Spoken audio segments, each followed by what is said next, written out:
RG ज्ञान सबसे सटीक। नमस्कार, जय हिंद साथियों। मैं अपनी बात को शुरू करूं उससे पहले आप मेरे पीछे लगे एक नक्शे को देखिए। नक्शे से आपको, क्योंकि इस नक्शे पर अगर आपको समझ है तो ही आपको मेरी आगे आने वाली बात समझ में आने वाली है। इस नक्शे को ध्यान से देखिए। यहां पर एक देश पड़ता है यमन। यमन के ऊपर जाइए आप सऊदी अरब। सऊदी अरब है, फिर जॉर्डन, जॉर्डन से फिर इजराइल। इजराइल के ऊपर एक देश है लेबनान। बिल्कुल वही लेबनान जो हाल फिलहाल में चर्चा भी था। मैंने इस पर सेशन भी किया था कि हिजबुल्लाह ने इजराइल के केस में मारी सीधी एंट्री। लेबनान, लेबनान से लगता हुआ सीरिया, और सीरिया के ऊपर एक देश पड़ता है तुर्की। क्या आपने सर ये जो चारों देश बताए हैं, क्या इनका आज की इस कहानी से संबंध है? बिल्कुल सीधा संबंध है। ठीक है। न्यूज इस बात की है कि यमन में एक संगठन है जिसका नाम है हूती। आज की कहानी इन हूती विद्रोहियों को लेकर है। खबर यह है कि इन हूती विद्रोहियों ने भी इजराइल पर हमले की घोषणा कर दी है। उन्होंने कहा है कि हम भी गाजा में जो हो रहा है, या गाजा पट्टी में जो चल रहा है, हमास के खिलाफ जो हो रहा है, सब एकजुटता दिखाते हुए कि भैया इजराइल पे के वार में हम भी अब बहुत ज्यादा परसेंटेज में भाग लेने वाले हैं। क्या किया इन्होंने? भाई साहब, इन हूती विद्रोहियों ने इजराइल पर कुछ मिसाइलें फायर की। हूती विद्रोहियों ने इजराइल पर यहां से मिसाइल फायर की। गुरुजी क्या बात कर रहे हो? नक्शा आपने दिखाया था, नक्शे से पता चलता है कि कहां यमन है, कहां इजराइल है। इतनी लंबी मिसाइल, यही बात का तो आश्चर्य आश्चर्य है। इसी बात पे तो बात होगी आज कि भाई साहब हूती विद्रोहियों ने इजराइल पर हमला किया, और बेंजामिन नेतन्याहू साहब ने कहा कि करारा जवाब मिलेगा। उन्होंने कहा कि अगर कोई आदमी यहूदियों को नुकसान पहुंचाता है तो उसे पता होनी चाहिए कि यहूदी का नुकसान करने की क्या कीमत होती है। मेरे मेरे प्यारे साथियों, मैंने कुछ दिन पहले एक सेशन किया था, उसमें मैंने एक बात आपको बताई थी कि मैंने कहा था कि यहूदियों के साथ ये बड़ा प्लस पॉइंट है कि यहूदियों का दुश्मन होता है वो कहीं ना कहीं से ढूंढ के निकाल लेते हैं। और ये जो मोसाद का इतिहास रहा है ना, मैंने एक सेशन में बताई भी थी कि मोसाद का इतिहास है ये, कि तुम अगर यहूदियों के खिलाफ हो तो वो कहीं ना कहीं से तुम्हें ढूंढ ही लेंगे, और उसके बाद वो जो करेंगे हम तो उस बारे में क्या कहें, जनरली वो टाटा बाय बाय कह देते हैं। यमन के हूती विद्रोह ने इजराइल पर मिसाइलें फायर की। ठीक है, 16 सितंबर, ये एक सना जो राजधानी है यमन की, यमन के हूती विद्रोह ने मध्य इजराइल में मिसाइल फायरिंग की जिम्मेदारी ली है। ग्रुप का कहना है कि उसने इस ऑपरेशन में नई हाइपरसोनिक बैलिस्टिक मिसाइलों का इस्तेमाल किया है। यहां पे दो बातें निकल कर आती हैं। पहली बात, हूती हैं कौन? दूसरी बात, गुरुजी जैसा आपने बताया कि मिसाइल यमन से फायर हुई, सऊदी अरब ट्रेस नहीं कर पाया, और इजराइल का भी एयर डिफेंस सिस्टम फेल हो गया, और वो मिसाइलों में से कुछ मिसाइलें हालांकि इजराइल के उस इलाके पर जाकर गिरी जो इलाका खाली था। ये तस्वीरें आप उसकी देख सकते हो। बड़ा ईरान में अचानक से सायरन बजने लगे, बैलिस्टिक मिसाइलें यहां पहुंची, हाइपरसोनिक बैलिस्टिक मिसाइलें, और फिर ये आप वहां का नजारा देख सकते हो। बहरहाल बात यह रही कि वो गिरी जरूर खाली जगह पर, लेकिन हमला तो हमला है। ठीक है, याद कीजिए कल के सेशन में जब मैं रशिया यूक्रेन वाली कहानी बता रहा था तो मैंने आपको बताया था कि मेरे भाई हो ये सकता है कि बैलिस्टिक मिसाइलें एयर डिफेंस सिस्टम को गच्चा दे सकती हैं। याद होगा, नहीं है तो जाकर देखिए, आपको पता चलेगा। यूक्रेन भी तो इसी बात को कह रहा है कि मुझे बैलिस्टिक मिसाइलें फायर करने की परमिशन दे दीजिए, क्योंकि बैलिस्टिक मिसाइल ही हैं जो एयर डिफेंस सिस्टम को गच्चा दे सकती हैं, क्योंकि ये मिसाइलें पहले ऊपर जाती हैं और कर्व शेप में नीचे आती हैं। ठीक है, ऊपर जाएंगी तो बहुत देर बाद एयर डिफेंस सिस्टम को समझ में आता है कि कोई मिसाइल हमारी तरफ आ रही है, और तब तक शायद देर हो चुकी होती है।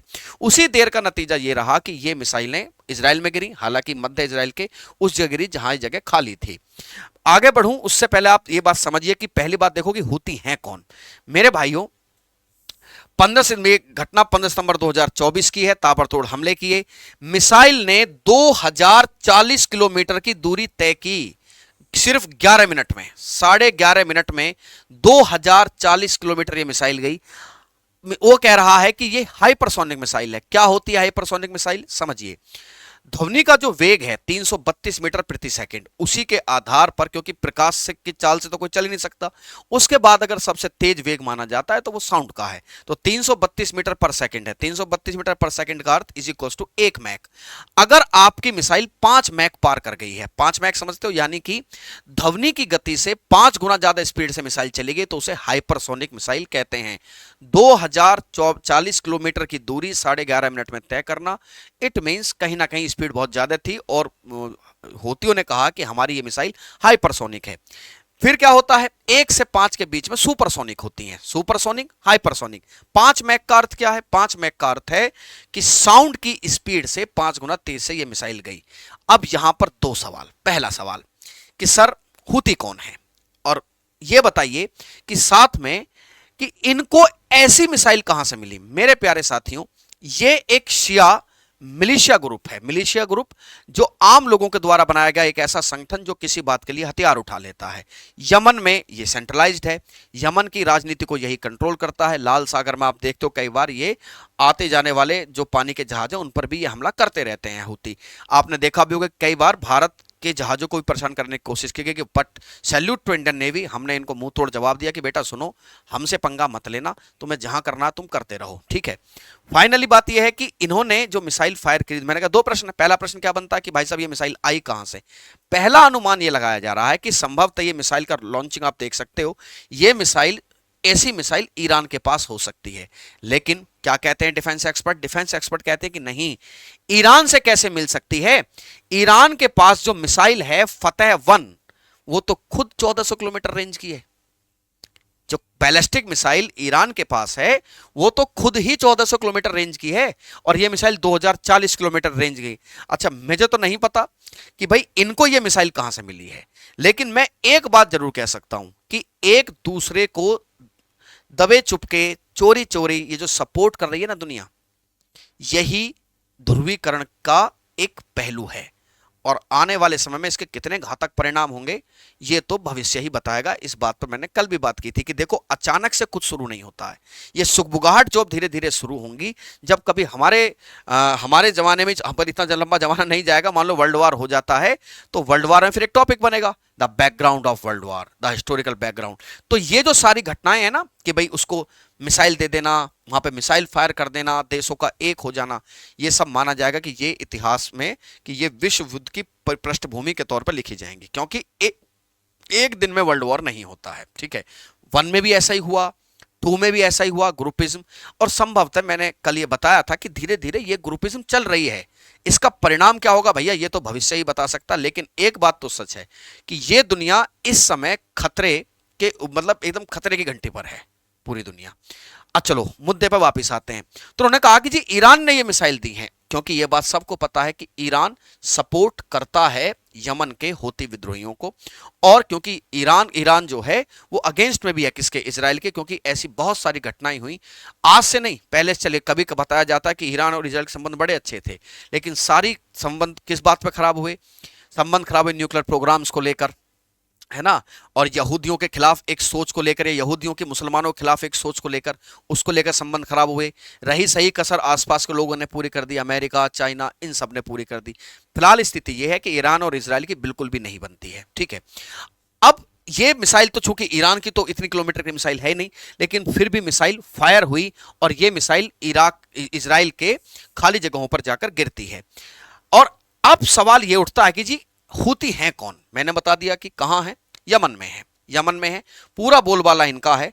यमन में जब एक सरकार हुआ करती थी, राष्ट्रपति थे अली अब्दुल्ला साले, उन पर जो भ्रष्टाचार के आरोप थे, उनके अगेंस्ट एक शख्स था जिसने इस संगठन को खड़ा किया, जिसका नाम था हुसैन अल हूती। क्या नाम था, हुसैन अल हूती। अमेरिका ने जब 2003 में इराक पर हमला किया तो हमले के विरोध में हूती विद्रोहियों ने साफ किया कि देखो भाई साहब, ईश्वर महान है, अमेरिका और इजराइल का खात्मा हो, यहूदियों का विनाश हो। सोच साफ है इनकी उनके प्रति और इनकी उनके प्रति, मतलब वाइसा वर्षा जो इनकी सोचें हैं यहूदियों की और मुस्लिम देशों की सोच, अब किसी प्रकार से, मतलब बड़े लंबे समय से नहीं मिल रही थी, लेकिन अब टकराव बिल्कुल सामने है कि भाई साहब ना तो यहूदी मुसलमानों को पसंद कर रहे हैं, ना मुसलमान यहूदियों को पसंद कर रहे हैं। क्यों नहीं पसंद कर रहे हैं, ये चर्चा का विषय है, कभी लंबी चौड़ी बातचीत होगी, इससे बात की जाएगी, क्या इसका इतिहास है। चलिए साहब, तो ये है हूती संगठन, और ये अपने आप में बताया जाता है कि वैसा ही है, इसके पास हथियार हैं, मिसाइल्स हैं, है ना, एयर डिफेंस सिस्टम तक बताए जाते हैं, और इनके जो लड़ाके हैं तुम देख रहे होगे कि AK-47 से लैस रहते।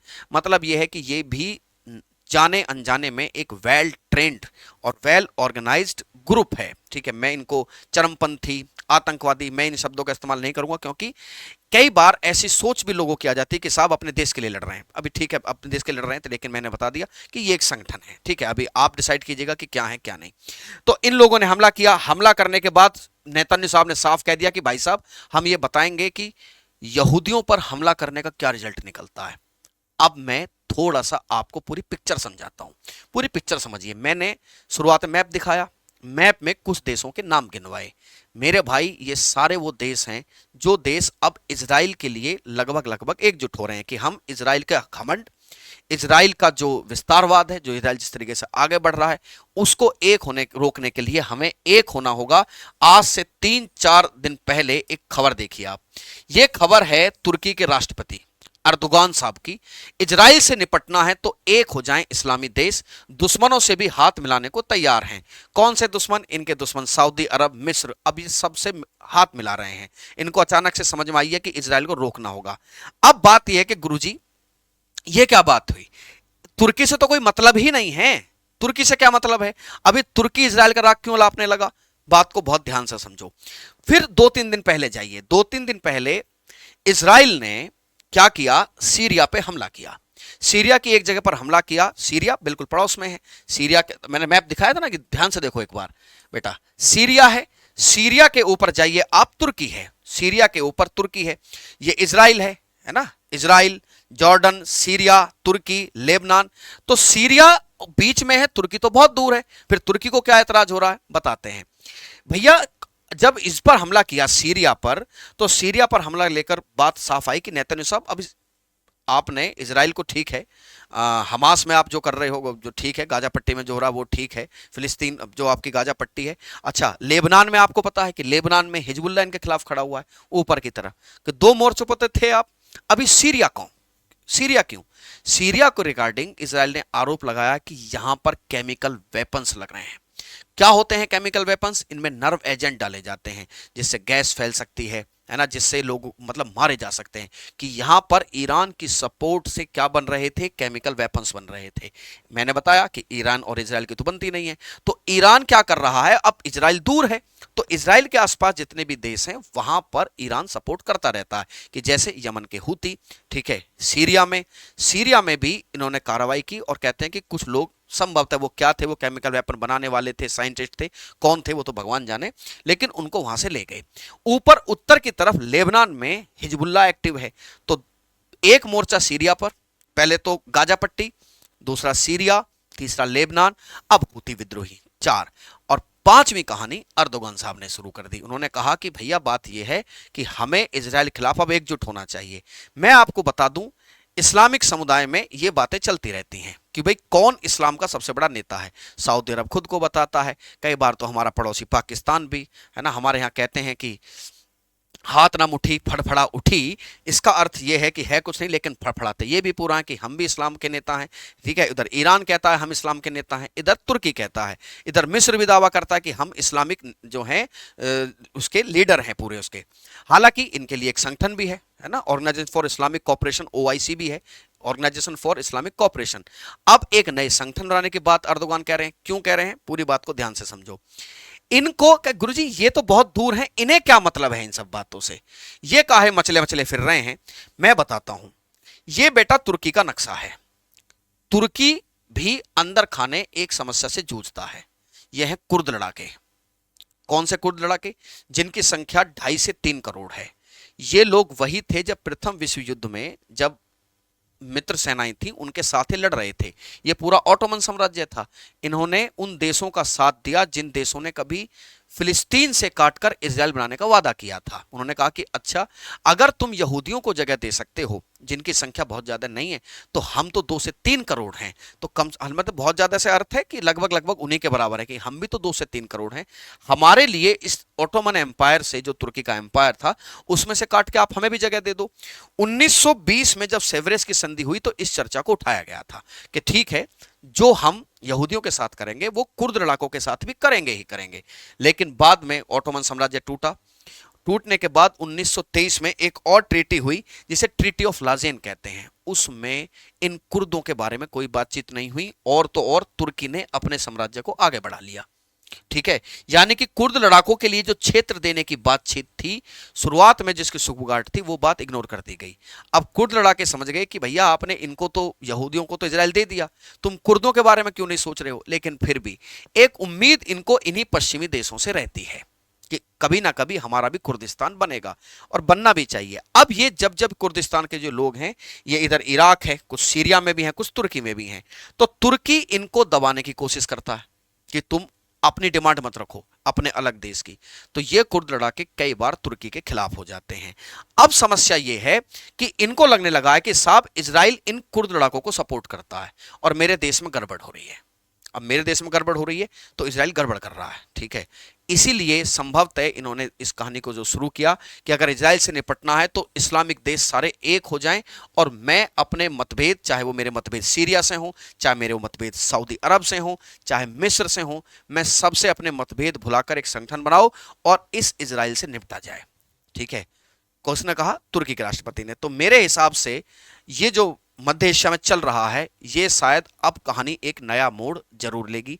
और मैंने बताया कि शायद कोशिश ये है कि भैया इजराइल को चारों तरफ से घेर लो, ठीक है, और इजराइल को चारों तरफ से घेर लो। लेकिन याद कीजिए मेरी कल की कहानी, मैंने एक बात और बताई थी कि यूक्रेन के से भी ये खबरें भी आती हैं कि आप इजराइल को ठीक ठाक सपोर्ट सब कर रहे हैं, आलोचनाएं होती हैं अगर कुछ होता, लेकिन इजराइल के साथ रिस्ट्रिक्शंस, बैन, सैंक्शंस जैसी कोई चीज जनरली वो देश नहीं लगा रहे हैं जिनसे फर्क पड़ता है।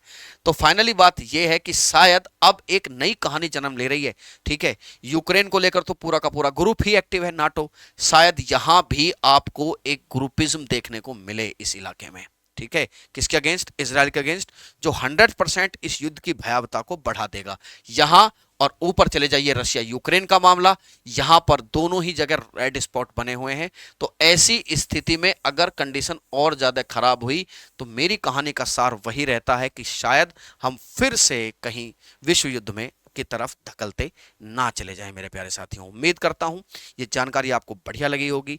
तो कल मैं फिर मिलूंगा आपसे एक नई जानकारी के साथ, तब तक के लिए धन्यवाद। जय हिंद मेरे प्यारे साथियों।